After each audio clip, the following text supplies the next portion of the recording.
Thanks for allowing me to come to your new place where my granddaughter lives.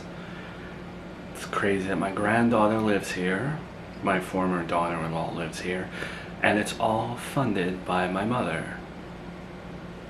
What circumstances? If one thing is for certain, if that I've learned after 30 years of walking this world, it's that life is very, very weird. There is little Charlotte, by the way. See her pictures everywhere in the house. She's really cute. I can see her resemblance to Joey. I don't know if that bothers you or not. No, it doesn't bother me.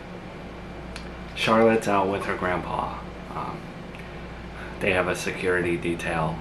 I think he took her to the park, but you didn't send Charlotte with him. Never mind. I came here today because I wanted to congratulate you on having the gumption and bravery to come back to a town that has done nothing but harm you. It takes a lot of courage. And I think you're going to thrive here now that you have everything in order. So that's all you came to say today? Does it seem like it? It seems like you would have something else. No, I also wanted to say that I'm impressed by your security, but also, I really came here today to give you a little bit of a warning about my son. I shouldn't be doing this, and I would rather you keep it between you and I. I don't want to see you fail here in Serafina Town.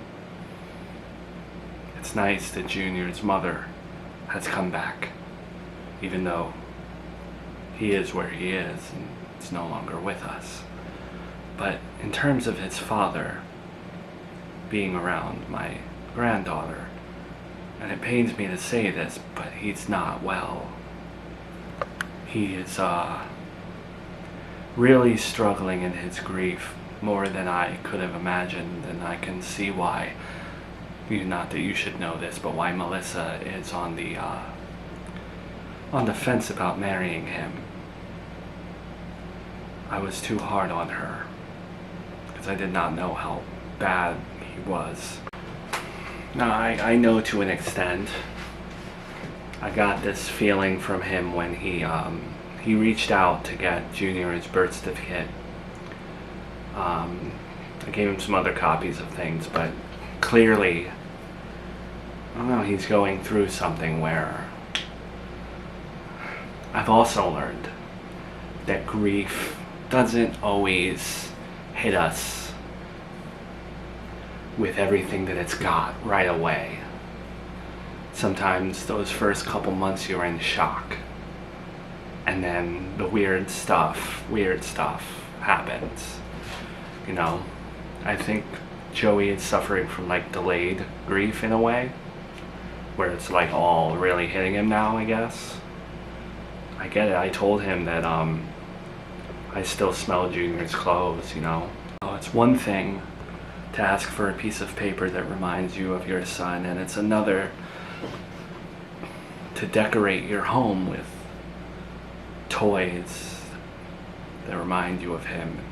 He still buys new toys for Junior, even though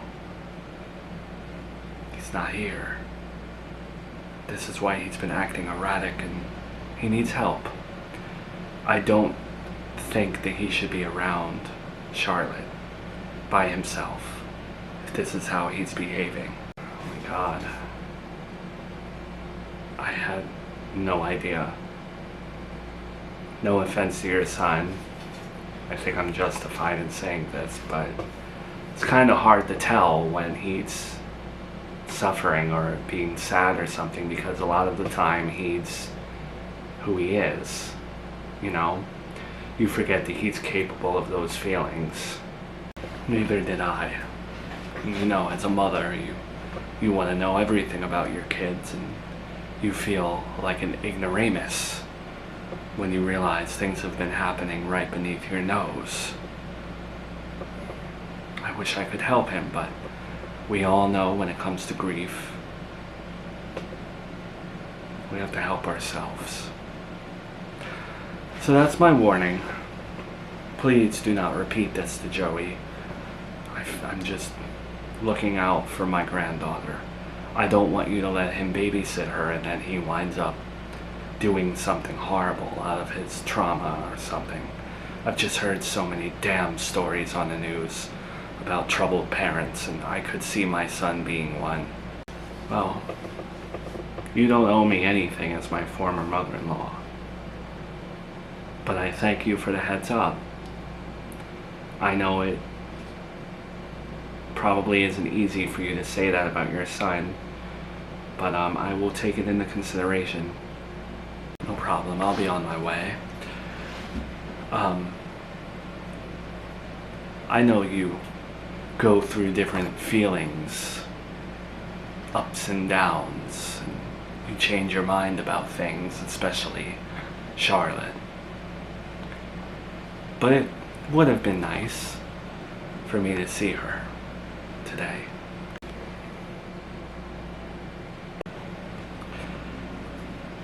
I'll be on my way.